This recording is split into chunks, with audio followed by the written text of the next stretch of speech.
Alors ici, cette vidéo va concerner une fonction que j'ai déjà étudiée. Ouais, il y a une vidéo qui existe, hein, vous tapez la fonction gamma, c'est la fonction gamma. La fonction gamma.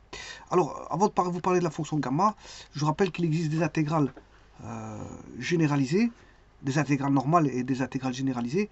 Les intégrales normales, bon, c'est quand vous avez la fonction qui continue sur un intervalle AB, on demande de calculer l'intégrale pour x est égal à x égale b, de f de x dx, bon, il n'y a aucun souci, vous faites l'intégrale primitive et vous remplacez les valeurs par voilà, la valeur inférieure a et la valeur supérieure b. Voilà. Bon, ça c'est du classique. Maintenant, il peut y avoir des cas particuliers où on a par exemple l'intégrale d'une fonction non bornée, c'est-à-dire qu'il y a un trou, il y a un trou, et je vous rappelle que quand il y a un trou, c'est pas un intervalle de R, hein, c'est pas un intervalle de R. Donc c'est-à-dire là, vous allez la décomposer en deux parties et calculer la limite, bien sûr, de là où il y a le trou. C'est-à-dire vous allez faire l'intégrale de x égale a à x égale c, mais c c'est une limite, plus l'intégrale de c à b, où c c'est encore une limite. Donc on va calculer des limites. Alors, dès le moment où vous avez des intégrales généralisées, vous allez calculer des limites. C'est juste des limites à calculer. Bon, et l'outil limite, c'est un calcul, enfin c'est l'outil limite est utilisé dans les fonctions discontinues, dans la continuité, voilà, la continuité, la discontinuité, les études de continuité. Dans les études de continuité, les limites sont fortement utilisées, et notamment ici, bon, comme on a une discontinuité, puisqu'on a un trou, et je vous rappelle qu'un trou n'est pas un intervalle de R, eh bien, on calcule par les limites, on calcule la primitive, et puis on calcule au travers, on va chercher l'outil limite pour calculer l'intégrale. Pour finaliser le calcul intégral, parce que la primitive a déjà été calculée si vous l'avez préalablement fait. Alors maintenant, autre chose, l'intervalle de R. L'intervalle de R, ça peut être R tout entier, soit ou l'ensemble est vide. Bon, ça peut être aussi, voilà, un intervalle fermé entre A et B, un intervalle ou fermé en A, ouvert en B, un intervalle ouvert en A, fermé en B, un intervalle ouvert en A et ouvert en B. Ça, tout ça, c'est des intervalles de R. Autre cas de figure d'intervalle de R, voilà, je vous les ai dit, c'est R tout entier, c'est les infinitudes. Les infinitudes, voilà, R, ça va de moins l'infini à plus l'infini. Ou alors, un autre intervalle de R, c'est moins l'infini à A fermé, de moins l'infini à A ouvert, de B fermé à plus l'infini, et de B ouvert à plus l'infini. Sachant que moins l'infini et plus l'infini sont toujours des ouverts, hein, toujours. Alors ceci étant dit, bon, notre intégrale généralisée, c'est justement sur les infinitudes que je viens de vous parler. On peut calculer, bon voilà, sur R, sur de moins l'infini à B, B étant fermé, de A fermé à plus l'infini, voilà. Et donc on a trois cas d'infinitude d'études, vous le voyez comment on pouvait les écrire. Voilà, de moins l'infini à B, f de x dx, c'est égal à la limite quand A tend vers moins l'infini de intégrale de A à B de f de x dx. Si, maintenant, ça c'est le cas 2, le cas 2 c'est celui-ci, voilà. Le cas 1 c'est R tout entier, c'est celui-ci. K1, K1 c'est R tout entier, c'est la limite quand x dans R, f de x dx, c'est la limite quand A tend vers moins l'infini et B tend vers plus l'infini de l'intégrale de A à B de f de x dx.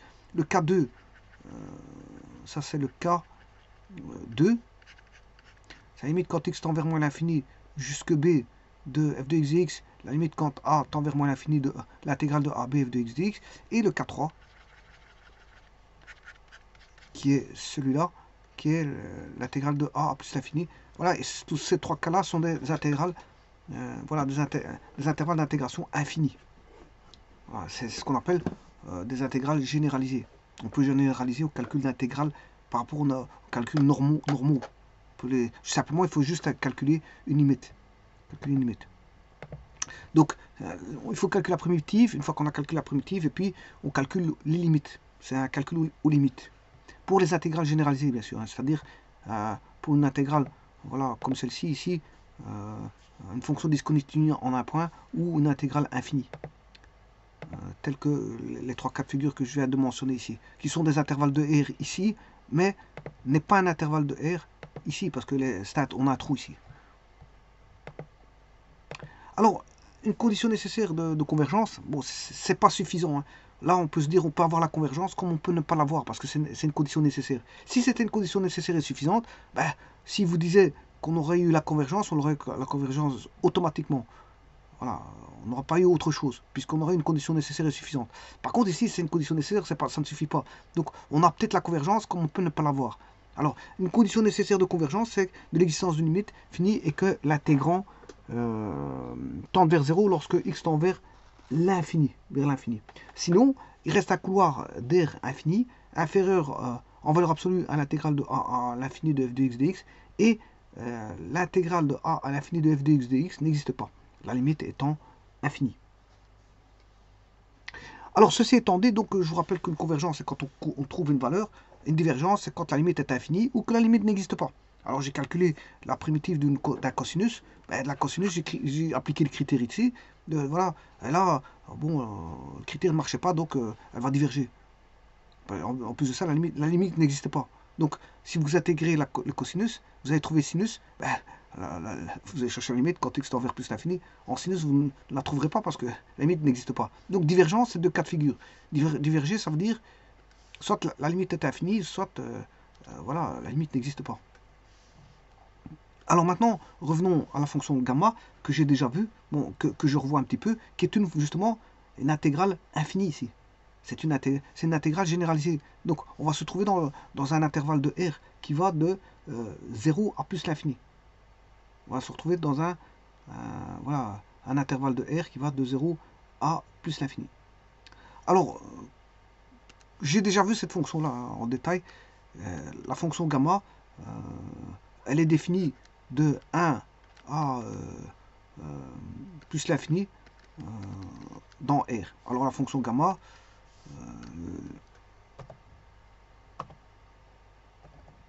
la voici. Hein. Voilà, gamma de 1, ça fait 1. Alors, on va faire correspondre à une variable t, gamma de t. Gamma de t, qui est une intégrale, comme je l'ai dit, généralisée, qui va de 0 à plus l'infini, tout simplement d'une exponentielle de x exposant t-1 fois e de moins x dx. Alors, vous reconnaissez l'intégration par partie de deux fonctions. Hein. C'est l'intégrale de deux fonctions, de la multiplication de deux fonctions, donc c'est une intégrale par partie. Et en intégrant par partie, on a l'intégrale de 0 à plus l'infini de x t-1 e de moins x différentielle de x, qui est égal à, alors on va faire u du, v dv,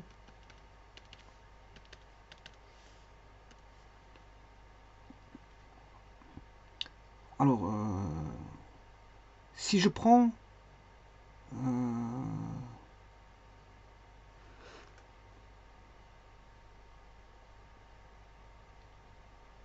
alors si je prends ici E2 moins x, la différentielle c'est de E2 moins x différentielle de x.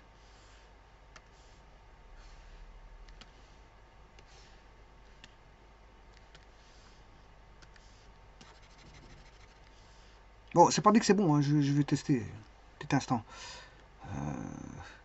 Si je prends x t-1,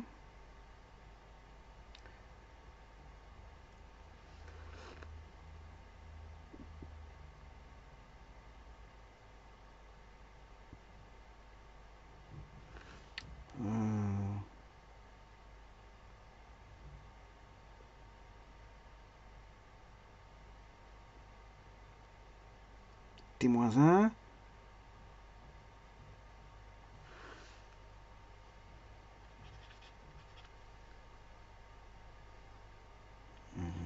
t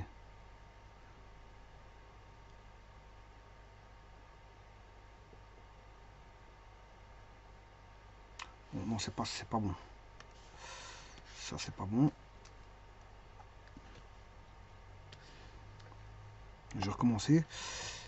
Si on a E2 moins x dx, la primitive c'est E2 moins x.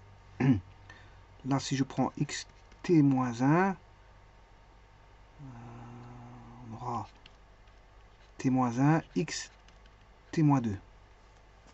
Alors, vous voyez qu'on va avoir une récursivité. Ça va se réappliquer plusieurs fois. C'est ce que je vais faire après. Ça va se voilà, répéter. Voilà. Si je prends U fois V,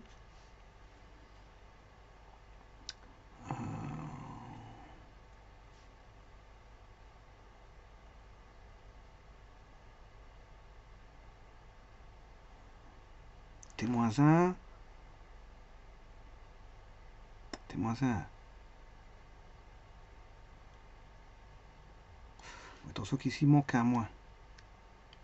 Parce que j'ai E de moins X. Bon, ce qui va faire moins X T-1, E de moins X.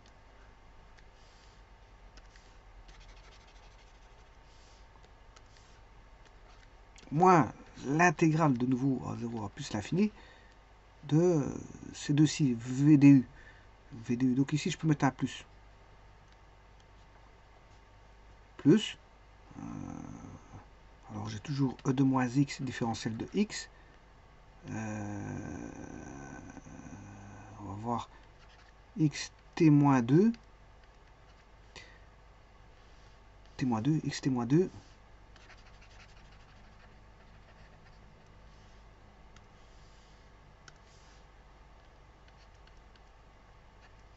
Voilà, ça c'est xt-2 fois t-1. Bon, le t-1, je vais sortir du signe primitif, du signe intégral, je sais pas si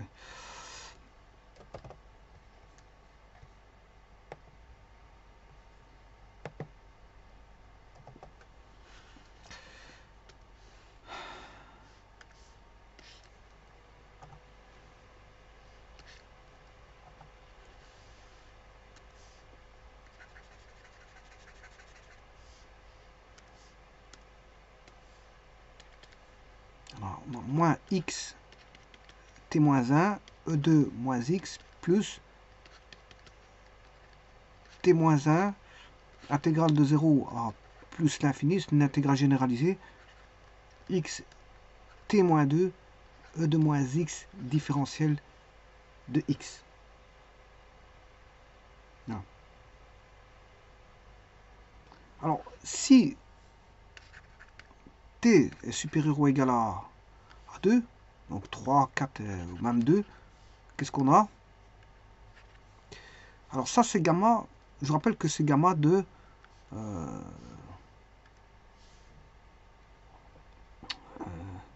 c'est gamma de t, hein. Je l'ai dit tout à l'heure. Alors qu'est-ce que c'est que gamma de t? Voilà, gamma de t il est là.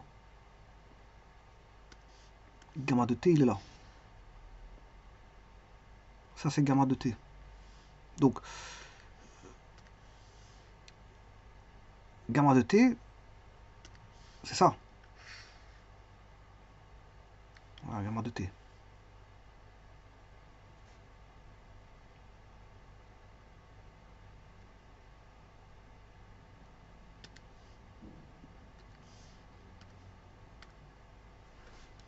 Donc il est défini par rapport à t-1, le gamma de t. Alors, si t est supérieur à 2, on remarque que gamma, gamma de t de t-1,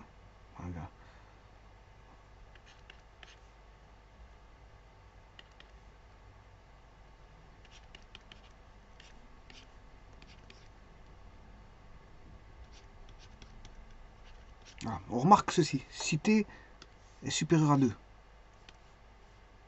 voilà, que gamma de t vaut t-1 gamma de t-2. Bon.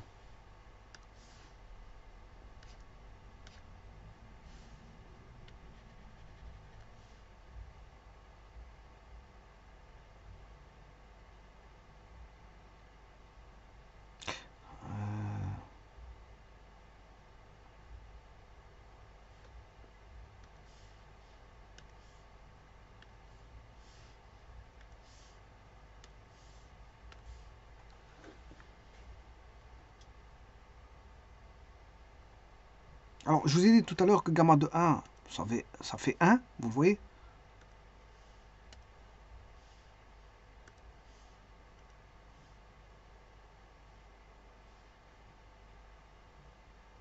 Alors si t vaut 1, voilà, on a 1. L'intégrale vaut 1. Elle converge, hein. Elle converge.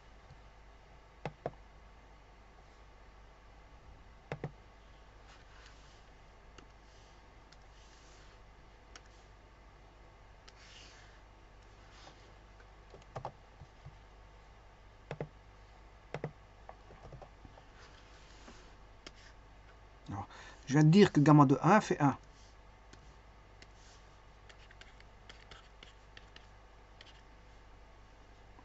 Alors que vaut gamma de 2? Gamma de 2, il vaut 2 moins 2, t moins 1. C'est 2 moins 1, gamma de 2 moins 2.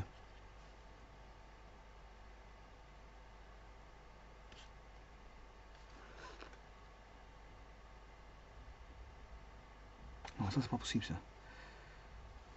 Donc si je reviens ici,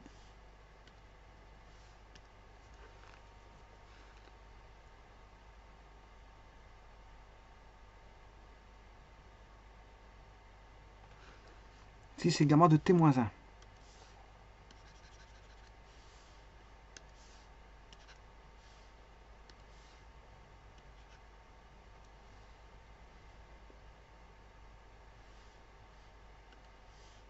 Donc je vais écrire, c'est t moins 1. Voilà. Donc ce qui veut dire 1 moins 1. Oui, je peux pas mettre 1. Gamma de 1, il vaut 1. Ça commence en t. Quand je d plus grand ou égal à 2, c'est l'expression ici. Hein. Voilà, parce que celui-ci, gamma de 1, il vaut 1.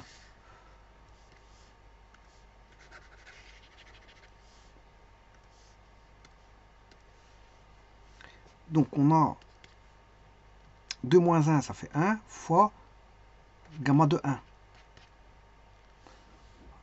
Alors ça c'est pour t égale 2. Hein.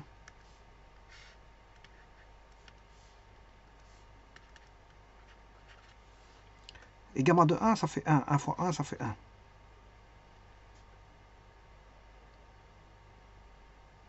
Euh, 2 moins 1. Voilà. Donc gamma de 2, ça fait 1. Alors on va regarder gamma de 2.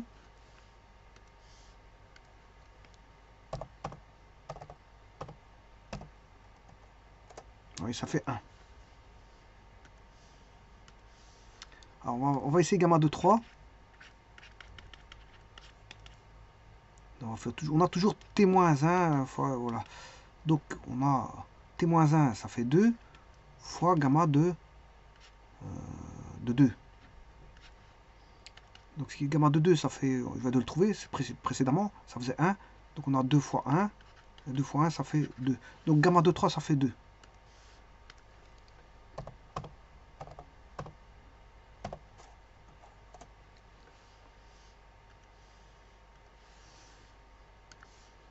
Gamma pour t égale 4, égale, bon ça reste toujours la même chose, fois, donc ce qui fait, je vais chercher le t-1, 4-1, ça fait 3, fois gamma du précédent, c'est gamma de 3, gamma de 3 je l'ai, c'est 2 fois 3, ça fait 6.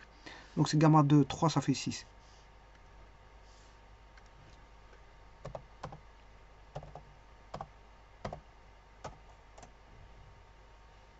Non, c'est pas possible ça. Qu'est-ce que j'ai fait ici?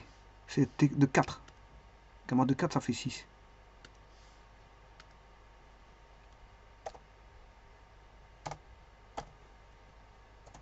Voilà.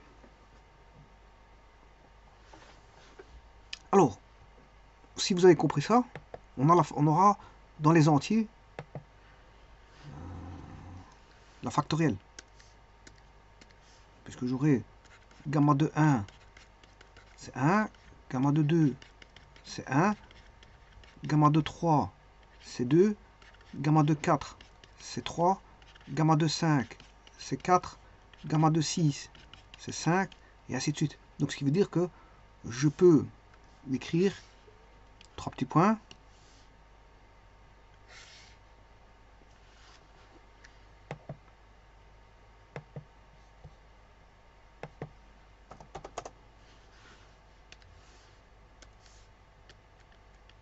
gamma de n plus 1, c'est égal à gamma n fois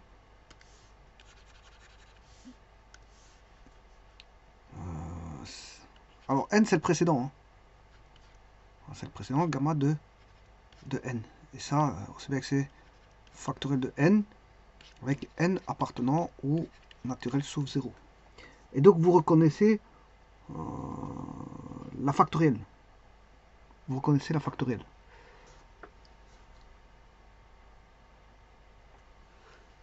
Alors, maintenant, si je mets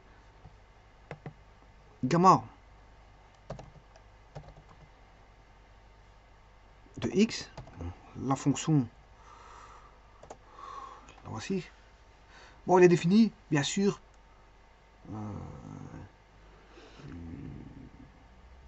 dans R+. Hein. Donc, si x est plus grand que 0, voilà, on a gamma de x. C'est plutôt cette partie-là. On va racheter le restant. Et ça, c'est la factorielle définie dans R+. C'est la factorielle voilà, que vous avez ici, non plus définie dans n, parce qu'ici, n appartient au naturel sauf 0. Et donc là, maintenant, j'ai une définition de la factorielle d'étendre, c'est pas une définition de la factorielle, c'est d'étendre la définition de la factorielle dans un domaine qui est R+. Donc gamma d'un nombre x ou x appartenant à R+. R+. Alors 0, je peux pas le prendre. Hein. On a vu 0, on peut pas le prendre. Je vais essayer de gamma de 0, il voudra pas. Gamma de 0, il voudra pas. Tout d'abord, je peux mettre asymptote. Je vais mettre la fonction gamma de x. Asymptote de h.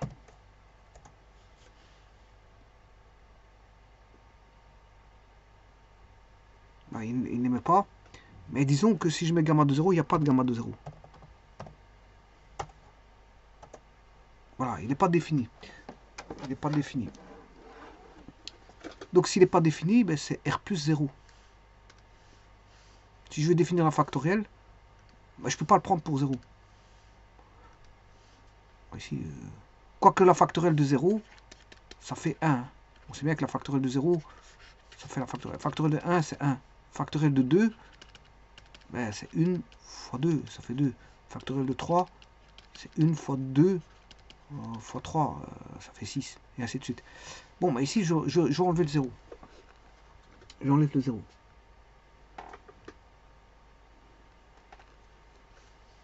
Alors, si maintenant vous voulez une factorielle de 1,4, voilà, on va faire la factorielle de 1,4.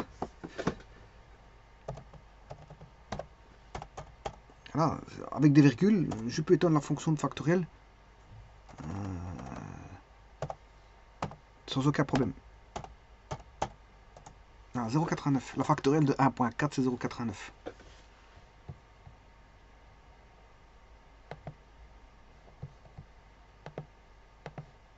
Donc on peut étendre la définition de la factorielle avec des valeurs non entières. Et c'est ce que permet la fonction gamma.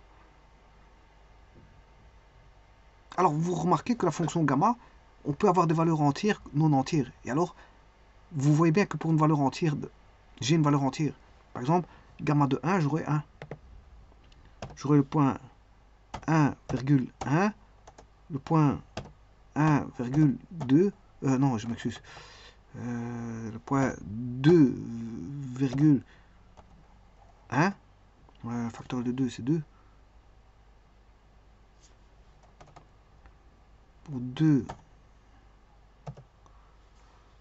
Factoriel de 2, c'est 1 fois 2, ça fait 2. Oh non, je m'excuse. Oui, pour 2, j'aurai 1. Voilà. Parce que c'est n-1. Hein. Ou n plus 1. C'est n plus 1. N plus 1 dans la factorielle. Donc ça veut dire qu'ici, ce sera 3, 6. 2.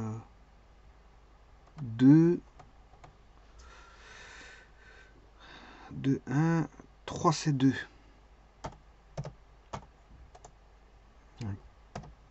4, ce sera 6. 5, ce sera 24. Et ainsi de suite. Donc, c'est vrai que c'est n plus 1 qui donne la factorielle. C'est n plus 1 qui donne la factorielle. Alors, c'est un peu spécifique parce que à tout entier, on a un entier. À tout entier, on a un entier. Je vous remercie.